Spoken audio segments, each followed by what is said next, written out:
ICE out! ICE out! Thank you. Good morning, everybody. My name's Desmond Surrett. I'm with Community Change Action. I am proud to be here with our friends from Minnesota who are setting an example of what courage looks like in our times, of what it means to resist, of what it means to be a good neighbor. A little over a month ago, the Trump administration unleashed an attack on Minneapolis, and a racist attempt to scapegoat black Somali women. Families have been torn apart, people abducted, people hiding in their homes. Schools and businesses are at a standstill. Military-style operations at childcare centers. I can't believe I'm saying that. Federal agents tear-gassing students. People shot in the streets. And no one has been held accountable. I repeat, no one has been held accountable. And somehow, in the halls just behind us, there is a debate occurring about whether we should continue to fund this violent, lawless, terrorizing force to the tune of billions of dollars.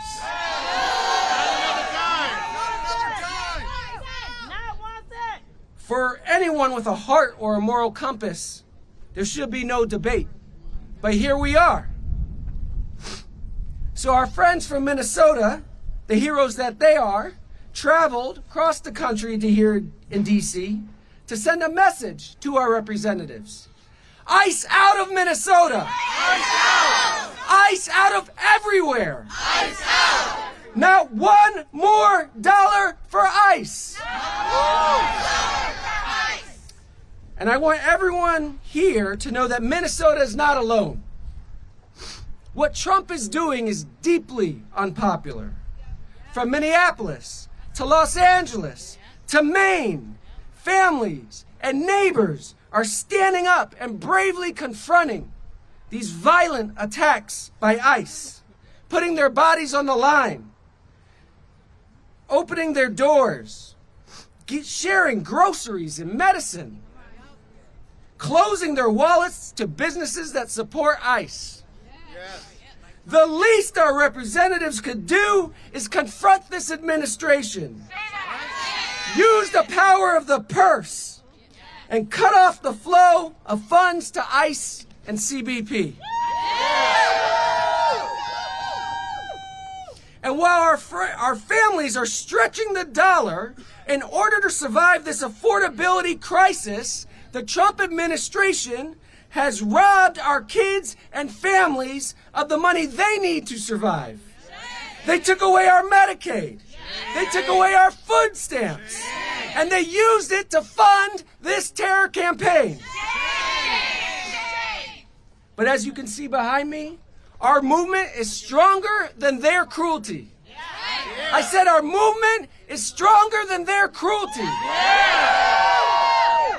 The folks you'll hear from today are evidence of that. They organized a general strike. They built community power. And they spearheaded a movement of neighbors stronger than corporate greed or a petty wannabe dictator. So it's time for our representatives to take their lead and abolish ICE. With that, I'm going to pass it to our leader, Rachel Dion Thunder, Vice President of the Indigenous Protector Network. Give her a hand. Tanse, Gananaskamotan, Nanaskamotan, Absis, Nanahiwak, Absis Rachel Dion Thunder. I just said hello and thank you. Thank you to everybody that is watching, listening, and resisting what is happening across these lands.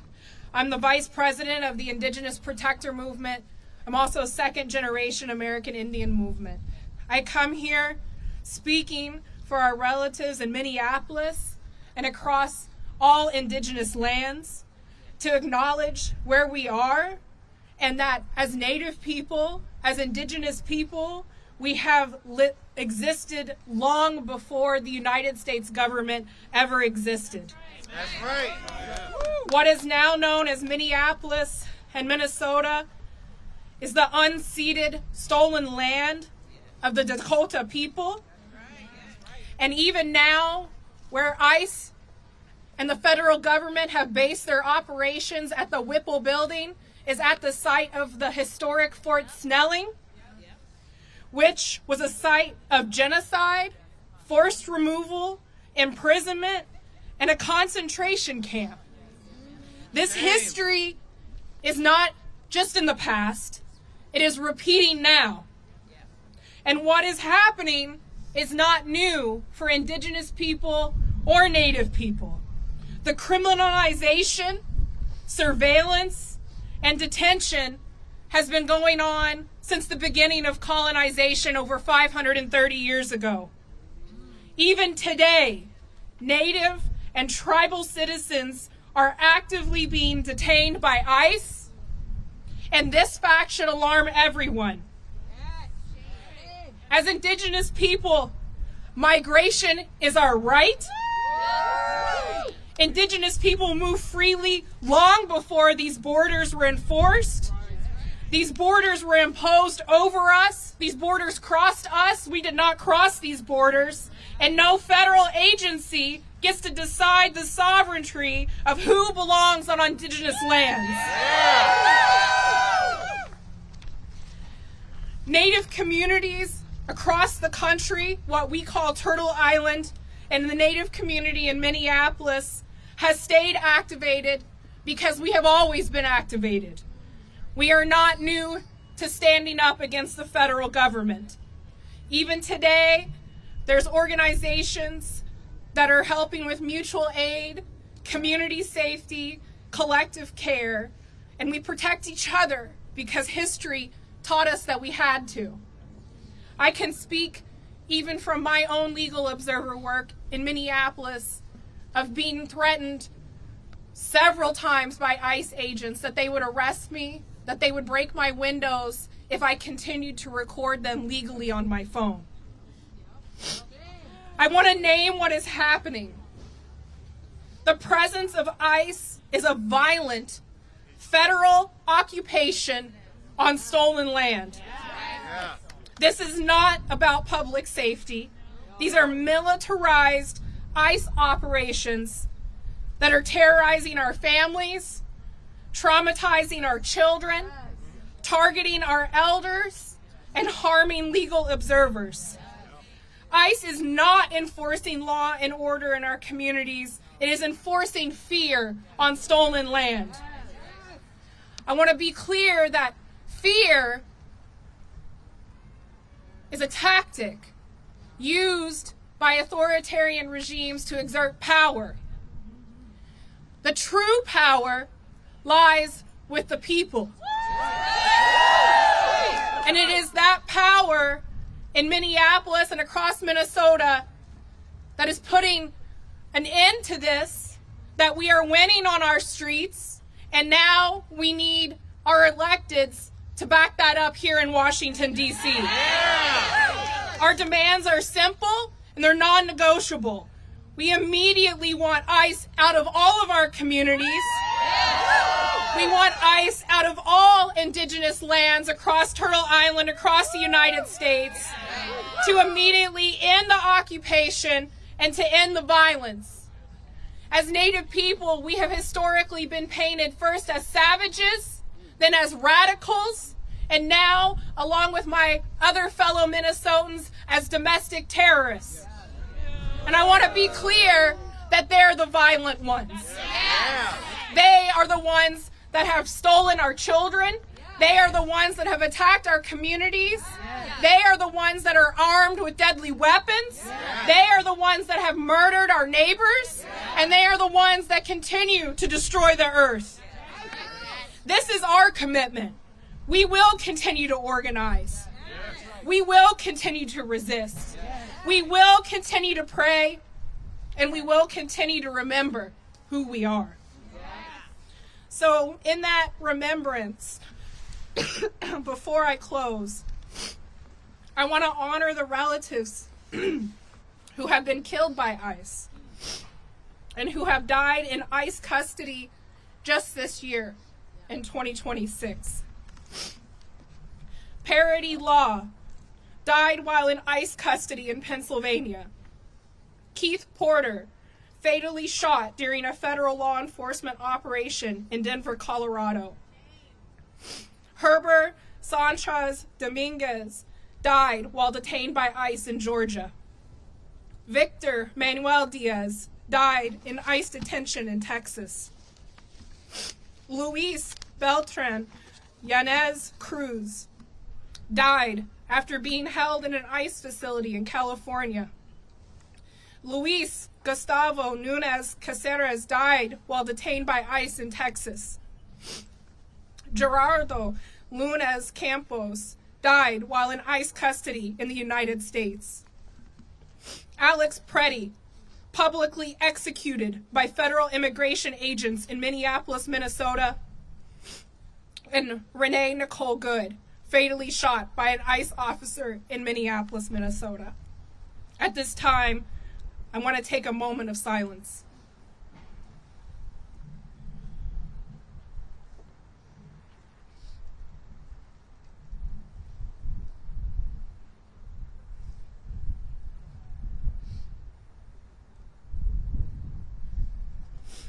We lift their names, we lift up their families, and we carry them with every step that we take on our streets, with every patrol, with every mutual aid delivery, and with every conversation that we are going to have today with these electeds here in Washington, D.C. In closing, I want to say that land back is not symbolic. ICE out is not a slogan. These are survival demands. These are sovereignty demands. And these are responsibilities to future generations. I want to thank everybody for being here. I want to thank my fellow Minnesotans for traveling all the way here. And at this time, I'm going to hand it over to the next speaker, Amanda, my comrade, to introduce herself. Thank you.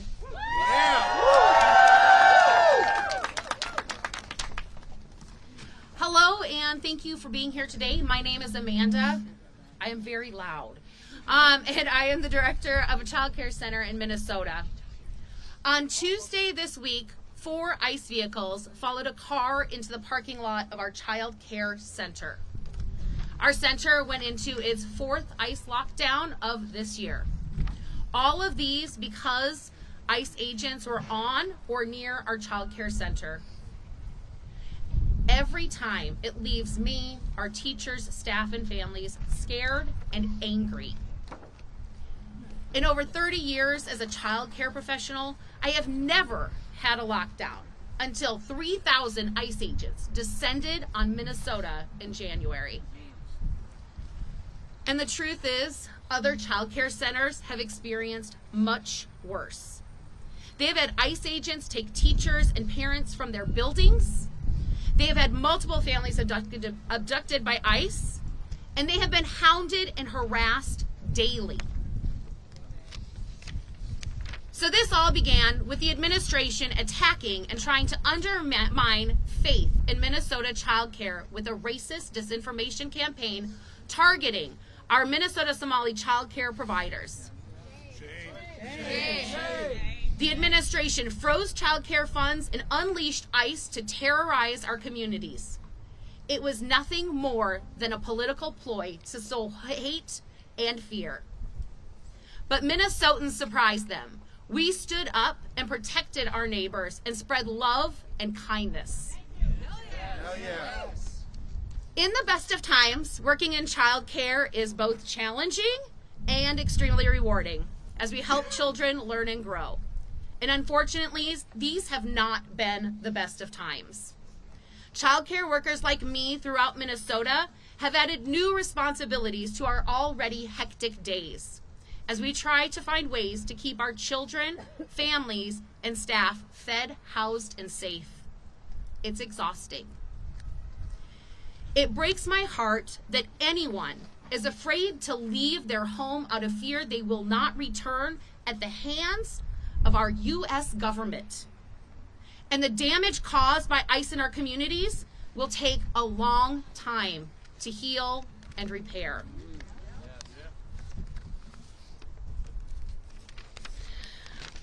Our number one priority in childcare is to ensure that children are safe, loved, and valued. Scientific research proves that children can't learn and grow successfully if they don't have these basic needs met. And living in fear means you are not safe. And children in Minnesota are living in fear regardless of race or immigration or citizenship status. I've heard a lot of talk from politicians over the years about how they are working to protect children. And then these same politicians fund, support, and vote for policies that allow ICE agents to use violent, abusive, and racist practices that harm children. They are harming children, not protecting them. And to our elected leaders, if you truly want to protect children, don't vote for a bill that provides ICE with more money to continue harming those children. If you truly believe in protecting children, invest that money in children and families and work together with us to make sure each child is safe, loved, and valued every day. Thank you. I am going to invite Erica up to lead us in some chants.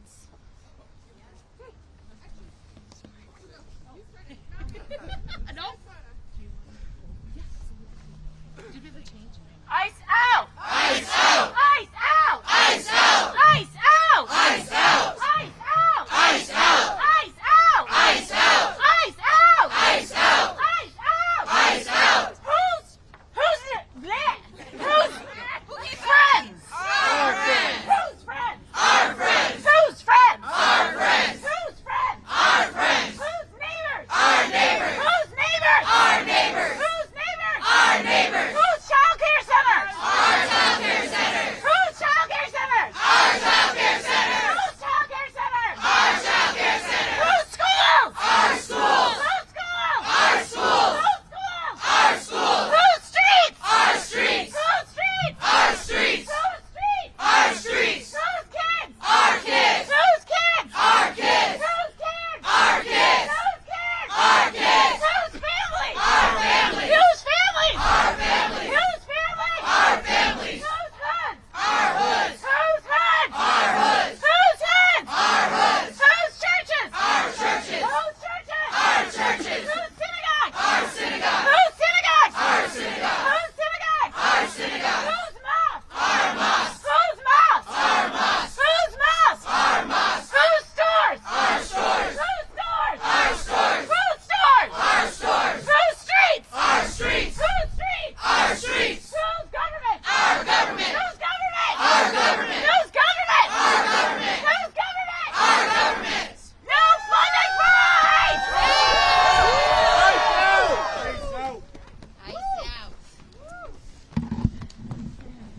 Hello, my name is Peg Nelson, and I have been a teacher in the Columbia Heights Public School District for the past 33 years.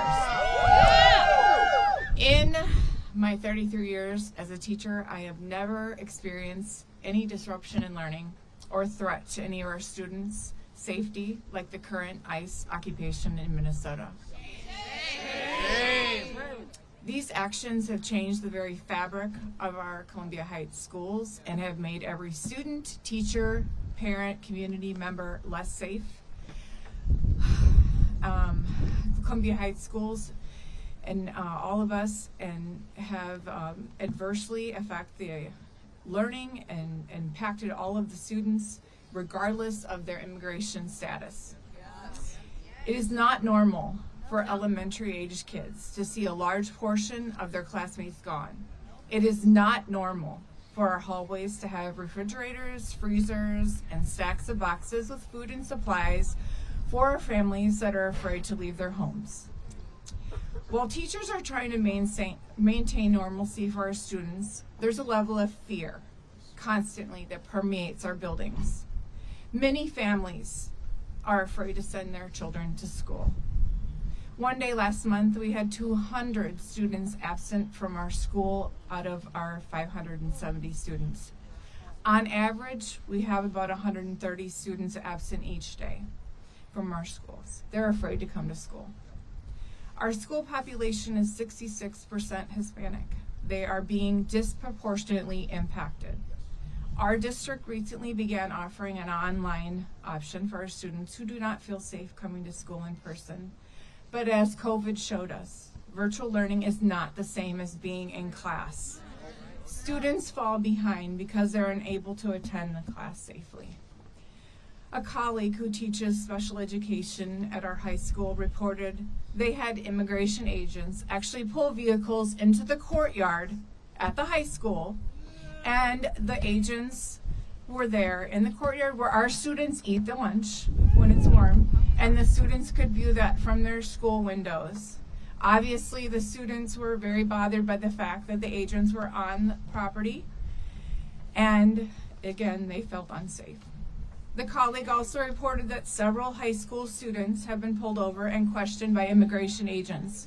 One student who has a speech impairment reported that agents mocked them, that student, mimicking the speech impairment while speaking to that student. Agents asked him where the student's mommy was because they knew that student drove their mother to and from work because she felt unsafe.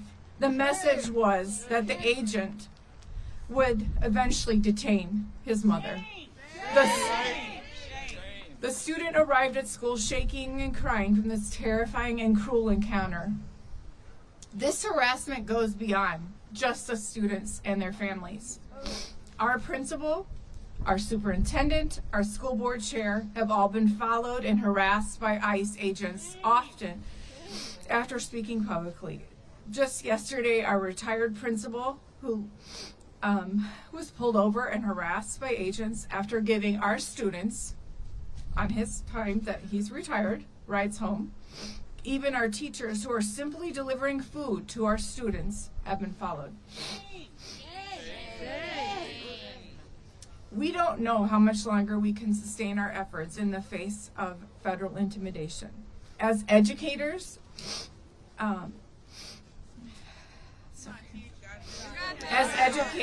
for the sake of our children, we need ICE to stay away from our schools and out of Minnesota. If they do truly leave Minnesota, no child in America should go through what Columbia Heights and other schools in Minnesota have endured. ICE needs to stay away from schools everywhere. Thank you so much for listening today, and please welcome now Senator Erin May Quade.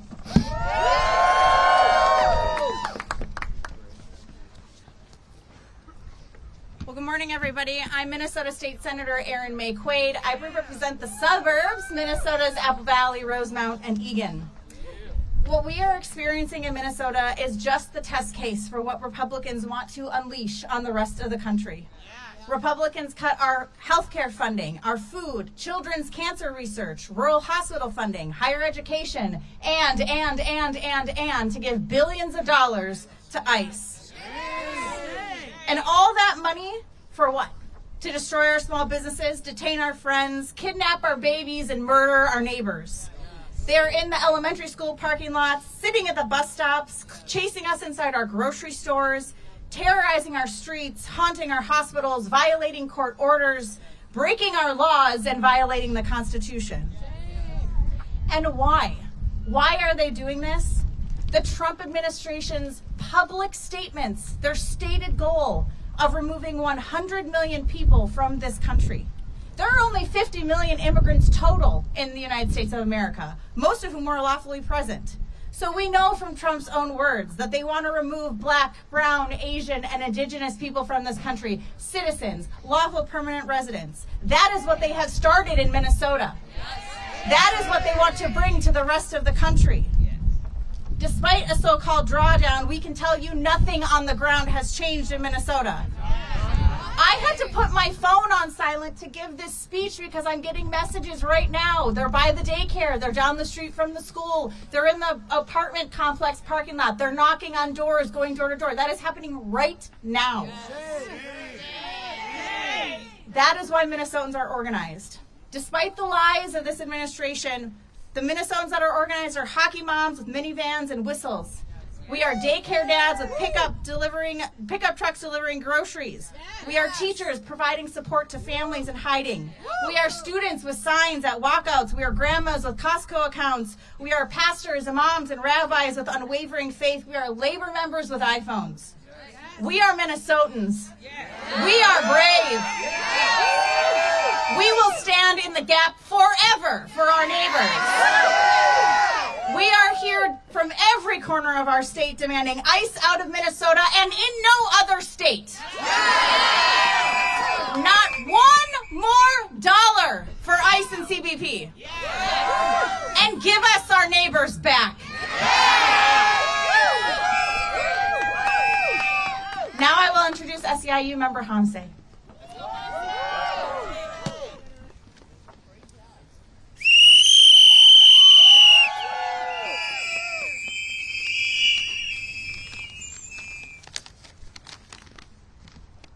Good morning, everybody. Good morning.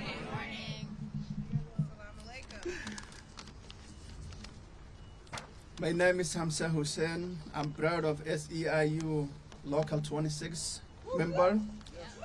I'm also a rideshare driver at the Twin Cities Airport. I'm also a U.S. citizen. I'm here in D.C. because the rideshare drivers are being stopped and harassed by ICE, Border Patrol, just doing our jobs.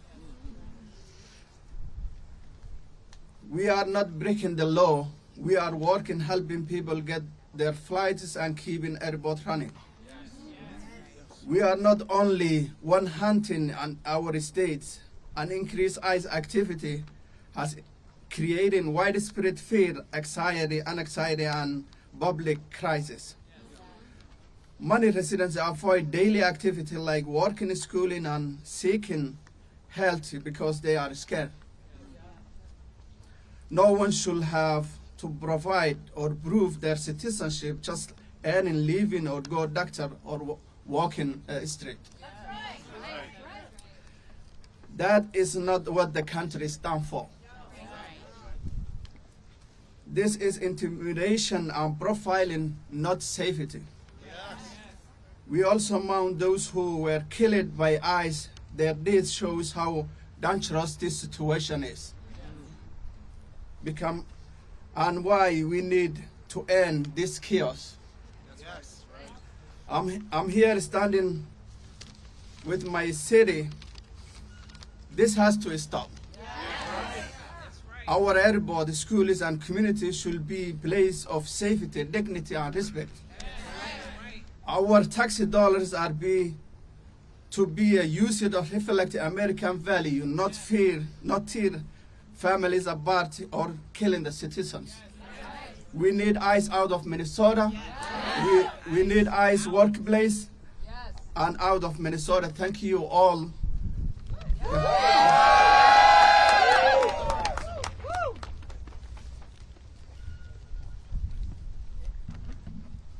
Assalamu alaikum.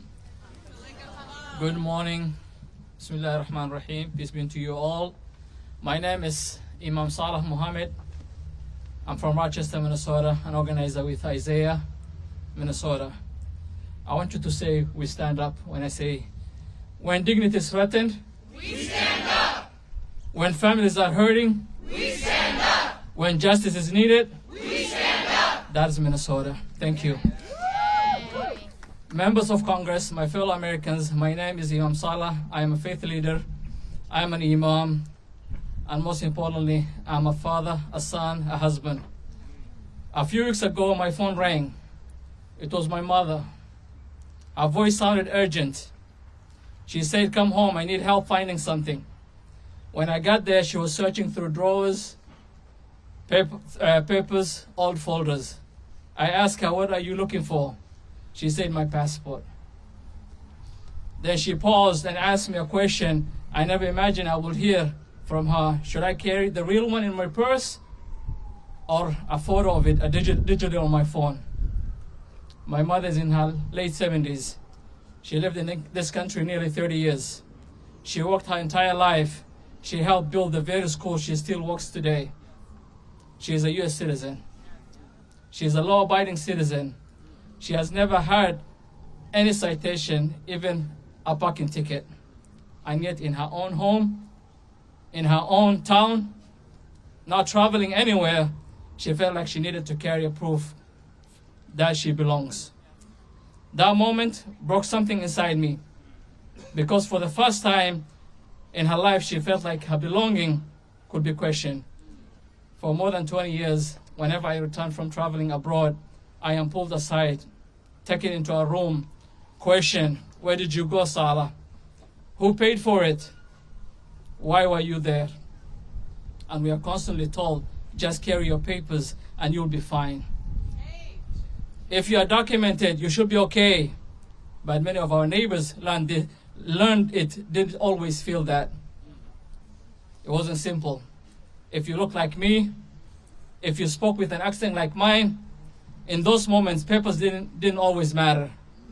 And the truth is, this is not new for us Muslims.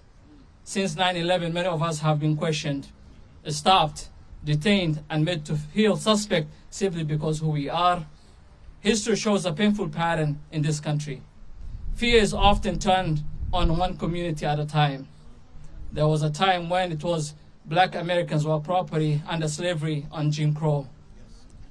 There were times when Irish and Italian immigrants were treated as outsiders, as threats to a less than.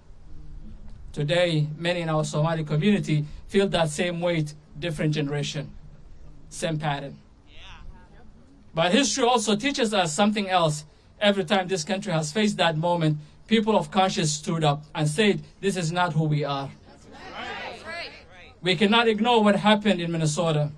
Two of our neighbors, Renee Good, a mother, Alex Pretty, an ICU nurse who took care of our veterans, lost their lives in encounters with federal agents.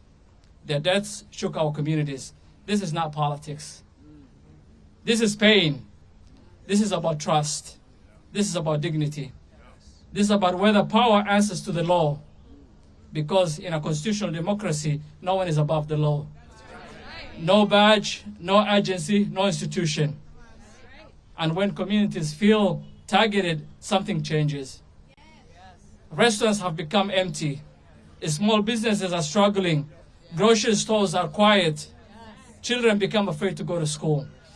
Fear enters our neighborhoods, and when fear enters, dignity leaves. Let me say this clearly. This is our country too. We work here. We raise our children here. We serve here. We build here. We belong here. God says in the Quran, chapter 17, verse 70, and we have honored the children of Adam, not some. It did not say it said all the children of Adam. Every human being carries dignity. Every person has honor. Every child deserves to feel safe. No human being is illegal. No child is an alien. I'm not sharing this story to invite sympathy. I'm sharing it to awaken conscience. Members of Congress, we did not come here just to speak. We came to ask you to lead. No more blank checks. No more funding without accountability. We need real investigations, real oversight, real consequences when lives are lost. And to the watching American people, you matter in this moment. If you hear these stories and stay silent, if you feel something in your heart and do nothing, then nothing changes. Call your representatives, call your senators, write, speak, because history always asks one question. When people were afraid, when dignity was on the line, where were you? And we should be able to answer that. One day our children will ask what we did when fear knocked on our neighbor's door. Let us be able to answer and say, we did not stay silent. We stood up. We spoke, and we chose dignity over fear. Thank you, Minnesotans. And I would like to invite Patty O'Keefe.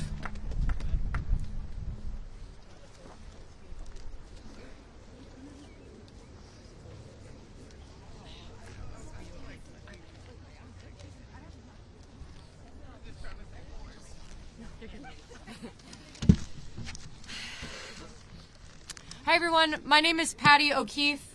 I'm a lifelong Minnesotan. I've lived in South Minneapolis for 14 years. I decided to get involved when the President of the United States called the Somali community garbage and said that there were going to be ICE agents descending upon our city. I signed up to be a legal observer to document what ICE was going to do, and we knew that they were going to be coming for our Somali neighbors and all of our immigrant neighbors. On January 11th, days after Renee Good was killed, and after breaking no laws, I was arrested and detained by ICE violently. During my arrest, agents pepper sprayed into my vehicle without provocation. They smashed the windows of my car. They dragged my friend and I out. When they put me in the car, they started taunting me, mocking me. They made demeaning comments about my appearance. They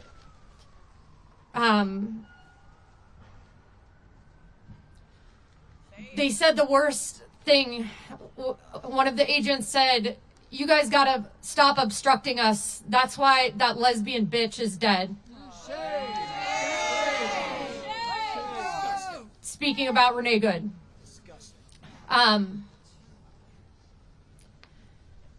It's hard to share honestly how that made me feel, how that makes someone feel. It was extremely cruel, and I just kept asking myself why. How could you say something like that? And then I remembered that cruelty is the point. They took us to the Whipple building and held us for 8 hours. We were released without charges after that. While I was there, I saw people crammed into cells. There was no privacy for going to the bathroom. You had to beg for water and to go to the bathroom. I heard crying, screaming, pleading, "Let me go, let me go, let me go, please let me go." I heard a child crying, screaming. I heard women screaming in desperate agony. In my time there, I was not ever allowed to make a phone call, and was made to feel like my biological needs and that my constitutional rights did not matter. That was a month ago, yesterday. Since then, ICE has continued their campaign of terror. The quote-unquote drawdown was for optics. It was to shift the media attention away. Since Tom Homan came to Minnesota, there has been an uptick of legal observers that have been taken by ICE. They are still preying on our children outside our schools, our daycares, and at bus stops. Inside our hospitals. Our hospitals. And they say they're going after the worst of the worst. Let me tell you who I saw and who I heard in that detention center. Women between the ages of 30 and 50 years old, mothers, many of them, children, men in their workwear, in their pajamas, our neighbors.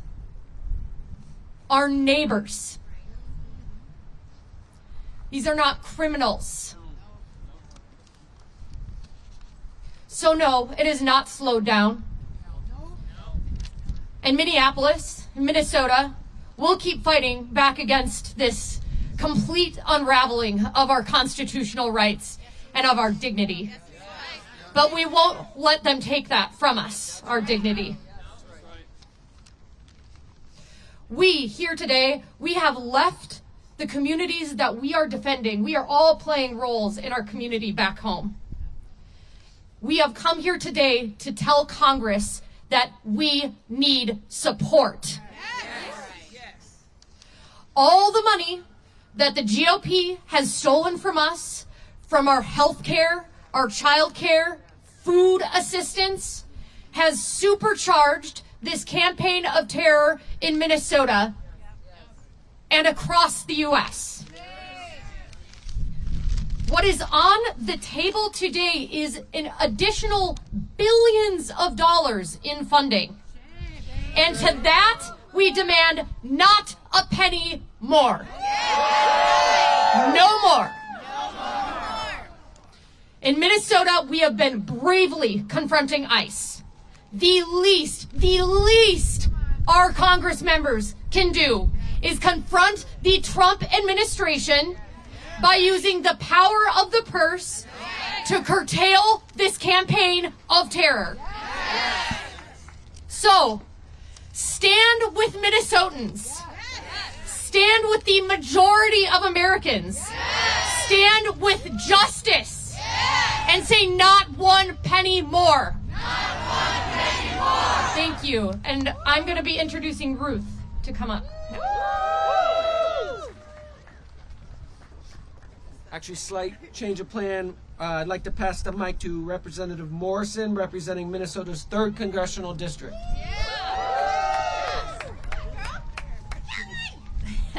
Good morning, good morning. Wow, this is amazing to see all of these people behind me who made the trip to our nation's capital.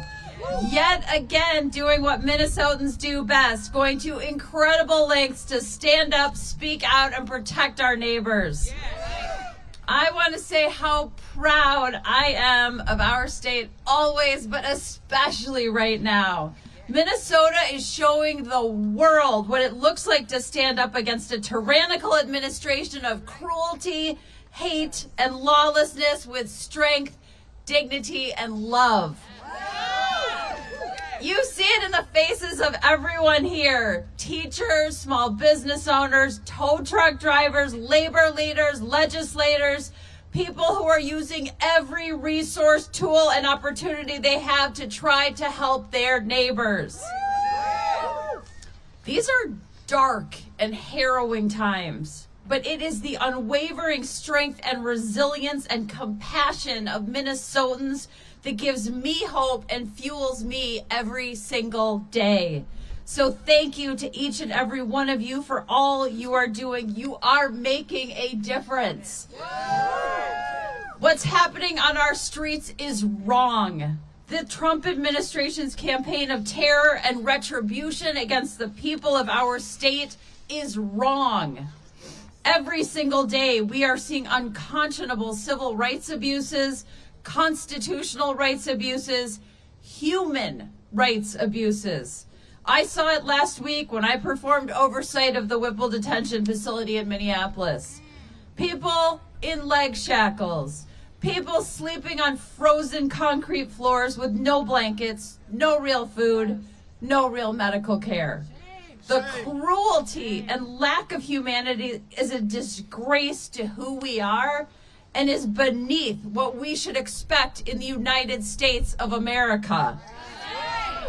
What the Trump administration is choosing to do to human beings in this country is simply abominable. It's traumatizing our children, traumatizing all of us, and it's not only causing incredible emotional and economic harm, the violence and brutality and inhumanity we are seeing on a daily basis is damaging our moral well-being as a nation. And as we stand here today, I want to be so clear. My Republican colleagues who control the House and the Senate could stop all of this today. Not in a couple of weeks, not in a couple of months, right now. If they could show a fraction of the courage of the people of Minnesota, a fraction of their patriotism, a fraction of their fierce commitment to defending our democracy, our humanity, our dignity, our decency, our Constitution, and the rule of law. Minnesotans have stepped up for their country, and it is far past time that the Republican majority in Congress do the same. Americans across the country are demanding that Congress finally reasserts its power as a co-equal branch of government. We cannot give one more penny to ICE as long as this lawless agency is violating Americans' constitutional rights, blatantly racially profiling, brutalizing people, terrorizing our communities, traumatizing our children, and killing people in our streets and in their custody. ICE out of Minnesota and ICE off our streets. I'm going to keep pressuring my colleagues to stand up and do the right thing, and together we will keep fighting for a better, safer, stronger country. Thank you so much, all of you Minnesotans.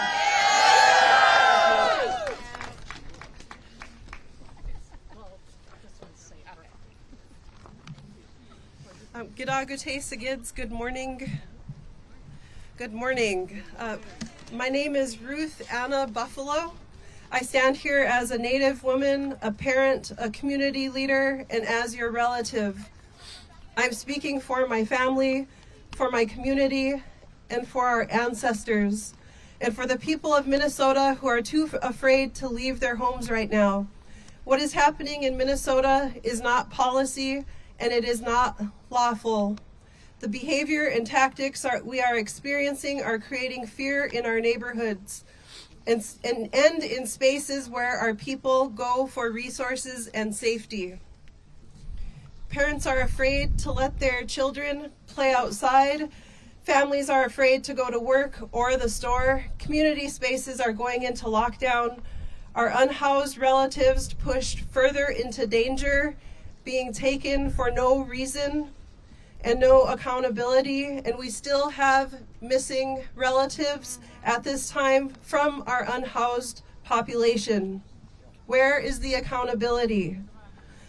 This is not public safety. This is trauma. And it's happening in our own homelands.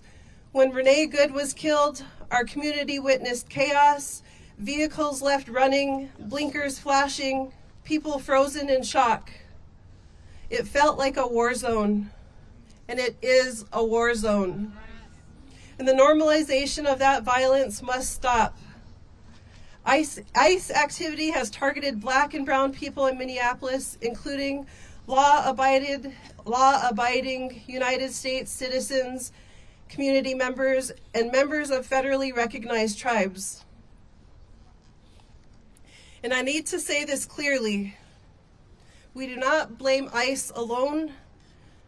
We must hold the United States Cabinet accountable. Yes. We must hold Congress accountable. Yes. They fund this chaos and violence. They authorize it. They created the system that has unleashed this violence. And when that violence violates civil rights and liberties, this country's lawmakers must answer for it. Because what we are witnessing in Native communities across the country is the violation of the civil rights of tribal sovereign citizens and people. Tribal nations have a political and constitutional relationship with the United States. The federal government and the states are obligated to honor and protect tribes. Although we stand shoulder to shoulder with our immigrant relatives, we are not immigrants to this land. We are the first peoples of this country. We are citizens and people of sovereign nations recognized in the United States Constitution. And yet our tribal IDs are ignored. Our sovereignty is dismissed. Our people are targeted, detained, and are still missing. That is a constitutional failure. We are in a constitutional crisis. Congress, the people in power, shape what this country learns about its own history. And our children are still taught a narrow version of tribal native nations, if we are taught at all. So when these systems act in ignorance and harm tribal youth and adults, especially those relocated to San Francisco, Los Angeles, and Minneapolis, Chicago, this harm is not accidental. It is intentional and systemic. There are more than 700,000 citizens, people of federally recognized tribes living in large metro cities today. We are not invisible. We are not outsiders. We belong here. We all belong here. So what have we done? We have done what our ancestors have taught us. We have been good relatives. We help tribal members obtain identification. We've hosted tribal ID pop-ups. We check on elders. We check on our neighbors. We protect the unhoused. We step in where the system failed. The people of this country are showing up to support our neighbors, but community care cannot replace federal responsibility. Community care cannot replace federal responsibility. And today I'm speaking directly to Congress. Have the courage to protect the Constitution you swore to uphold. Do not give ICE or DHS another dollar, another penny without accountability.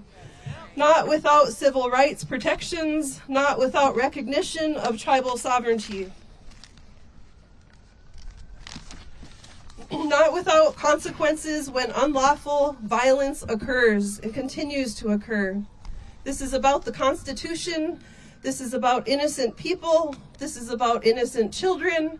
This is about whether this country is willing to protect its own people. Our children deserve to grow up surrounded by love, not surveillance, by dignity, not fear, by safety, not generational state violence. We deserve to live in our homelands free from repetitive harm by the United States federal government. The world is watching, our communities are watching, and future generations are counting on the decisions being made right now. So hear us clearly. Hold them accountable. Not just ICE, Congress, and the cabinet. Hold them accountable. No more funding without accountability. No more unlawful violence. No more ignoring tribal nations. Reach for courage.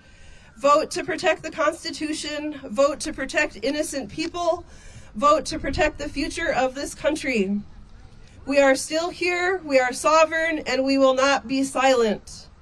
We are still here. We are sovereign, and we will not be silent.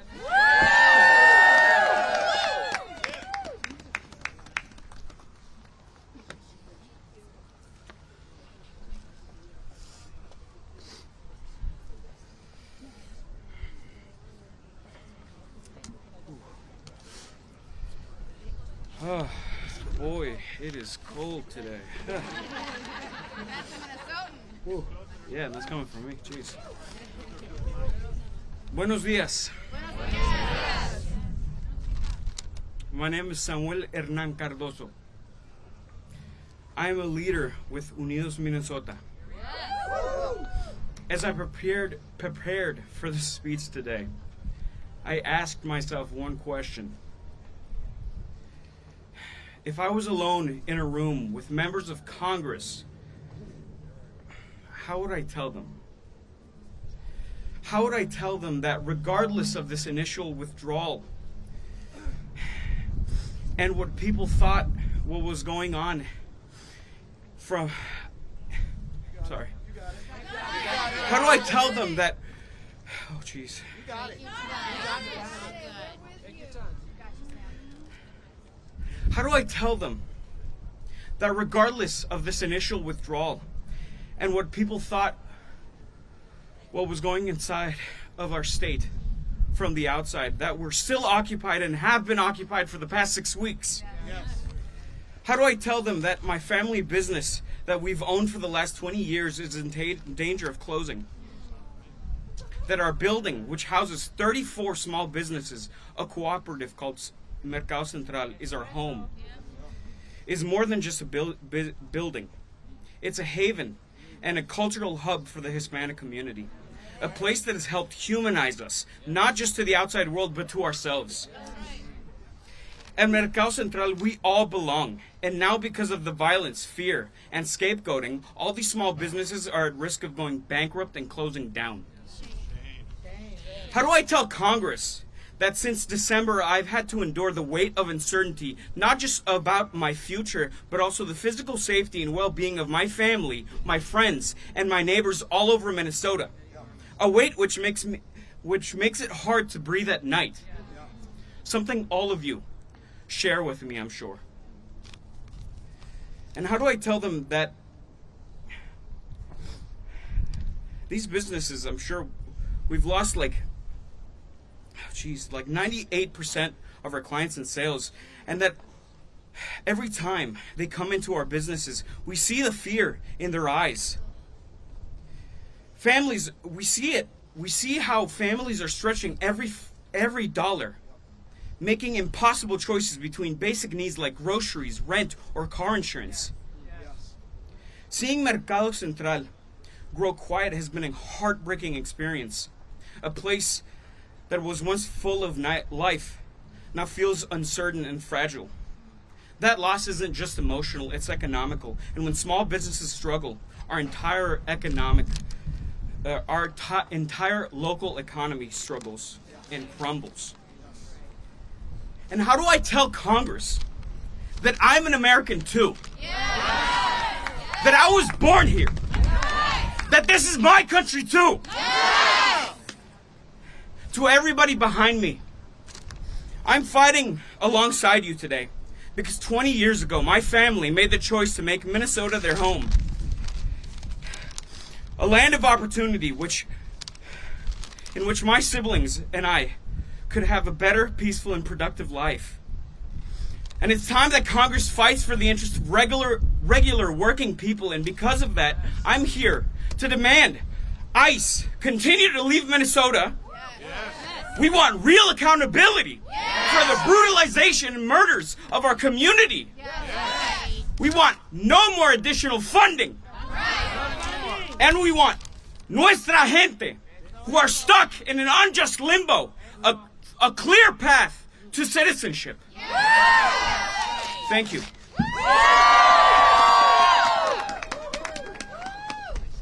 Thank you to our friends from Minnesota. ICE out! ICE out! ICE out! ICE out! ICE out of Minnesota! ICE out of Minnesota! ICE out of everywhere! ICE out of everywhere! Let's go tell Congress how we feel!